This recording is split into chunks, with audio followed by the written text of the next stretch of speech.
السلام عليكم، يا رب تكونوا في أحسن حال. النهاردة إن شاء الله هنعمل مع بعض كنتاكي، قصدي القرنبيط يا جماعة، اللي فعلا لو عملناه بنفس الطريقة اللي هتشوفوها في الفيديو بنفس الخطوات إن شاء الله يطلع معاكي زي كنتاكي وأحلى 100 مرة. ومن قرنبيطة واحدة هنعمل بقى المقلي الذهبي المقرمش الجميل ده، وكمان هنعمل المخلل اللي يقعد معاكي 4 5 أيام بالكتير يكون جاهز على الأكل وزي الفل. يلا تابعيني وإن شاء الله تعتمدي الطريقة. هتجيبي بقى قرنبيطة بالحجم اللي انت عايزاه وتفصصيها كده لزهرات تكون وسط، لا كبيرة قوي ولا صغيرة قوي، وتغسل غسلة كويسة. ونروح بقى على النار، هنلاقي المية بتغلي، نحط فيها معلقة صغيرة مليانة من الكمون وزيها سكر وزيها ملح.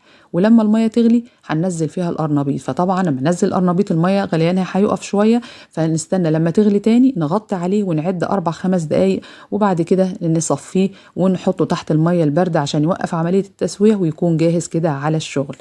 ونروح بقى نجيب التتبيلة بتاعته، 2.5 كوباية من الدقيق، عليهم 1 1/4 كوباية من النشا. تمام.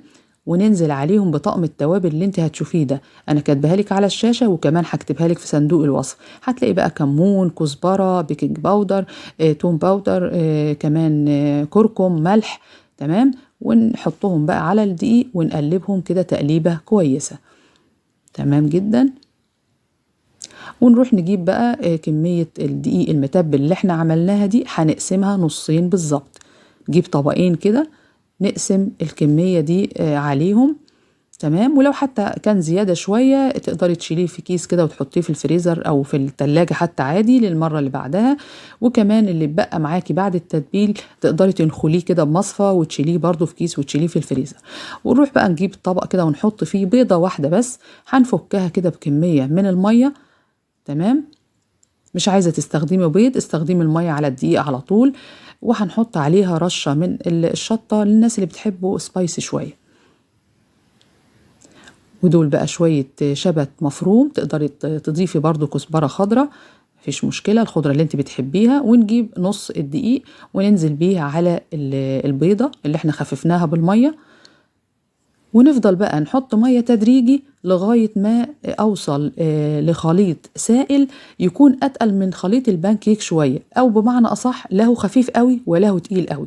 تمام. ولاحظي انك وانت بتشتغلي الدقيق هيتقل معاكي، فخففيه من الاول شوية، لان زي ما قلتلك هو اوريدي بعد كده هتحسيه بيتقل. تمام. وبعدين هنملحه بقى، وادي القوام اللي احنا عايزينه بالظبط، لا خفيف قوي ولا تقيل قوي. ونروح بقى نجيب زهرات القرنبيط ونحطها في الخليط السائل، وبعدين نرفعها على الدقيق اللي هو النص التاني من الدقيق. تمام. ونبدأ نقلبها يعني بأطراف الأصابع كده، بلاش نحاول إن احنا يعني نحط الدقيق عليها بشكل قوي بإيدينا نضغط يعني، علشان ما يكتمهاش وتبقى طبعا معجنة. فخليها تبقى إيه يعني الدقيق عليها مفرفرة كده على أساس تبقى هشة وخفيفة لما نيجي نقليه. تمام جدا. وهنطلعه بقى التريك هنا المهمة، طلعيه على مصفى برضو علشان خاطر لما تيجي تهز المصفى كده فينزل الدقيق الزيادة اللي موجودة على القرنبيط، وبالتالي ما يحرقش الزيت معايا بسرعة واضطر اغيره اكتر من مرة.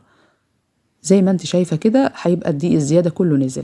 الزيت بتاعي هنا سخن، هنزل بيه بقى على انزل بالقرنبيط فيه على طول، يعني يا دوبك يطلع من الدقيق على على الزيت السخن، يبقى معايا باللون الذهبي ده. لا هديه درجة كمان اغمق عشان يبقى لونه بقى كده جميل، واطلع برضو بيه على مصفى علشان برضو ينزل الزيت الزيادة.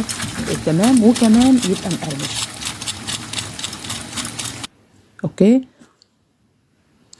بعد كده بقى ننقله في طبق التقديم، وتحته ورقة مطبخ وفرشة كده من البقدونس أو الكزبرة، وبرضه نزينه كده من فوق، هيبقى معانا زي الفل. القرنبيط يا جماعة من الخضروات المفيدة والمهمة جدا اللي لازم تتاكل على الأقل في الموسم بتاعها مرة في الأسبوع. ربنا سبحانه وتعالى يعني حط فيها فوائد وقيمة غذائية عالية جدا، في ألياف مفيدة جدا للجهاز الهضمي، في مضادات أكسدة، في فيتامينات، بيمنع طبعا يعني أمراض سرطانية كتير عافانا الله وإياكم. فهو فعلا قيم، وربنا سبحانه وتعالى حط في الحاجات البسيطة اللي يقدر يجيبها الغني والفقير دي قيمة غذائية عالية، فبلاش تفوتوا الفرصة دي. يلا بقى القطع القرنبيط اللي انتوا شايفينها دي او الزهرات الصغيرة دي اللي بتقع منك اثناء ما انت بتبقي بتقطعي بقى القطع اللي هي هتتقلي، اللي هي طبعا قطع لا تنفع تتقلي ولا اي حاجة خالص. فبنبدأ نقول ايه، طب ما احنا ناخدها بدل ما تقع مننا وتترمي، طب ما احنا ناخدها نخللها. هنعمل ايه بقى؟ هنجيب بقى القطع الصغيرة دي نشطفها طبعا الاول، وبعدين ننزل عليها بمية مغلية ونسيبها منقوعة في المية المغلية حوالي 10 دقايق، علشان بس تخلصنا من المواد الكبريتية اللي بتكون موجودة فيها، ويبقى ما يجي يتاكل يبقى طعمه كده لذيذ وخفيف.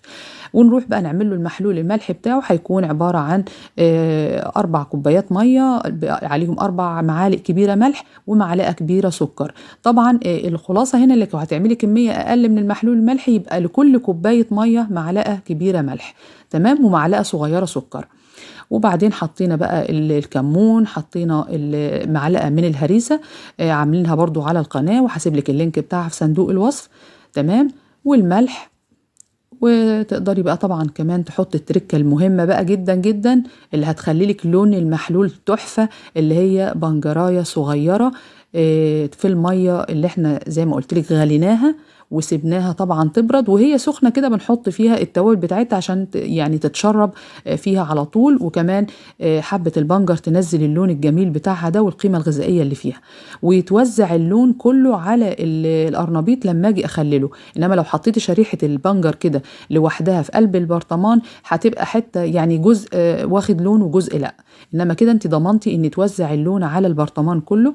هبدأ احطه بقى في البرطمان بتاعي اللي انا غسلاه كويس جدا ومنشفاه، ويا ريت كمان اكون معقماه، وهنزل عليهم بقى هنا بحوالي 3-4 فصوص توم متقطعين كده في نص البرطمان، يعني في نص ما انا بعبيه هنزل بكمية التوم كده زي ما انت شايفة،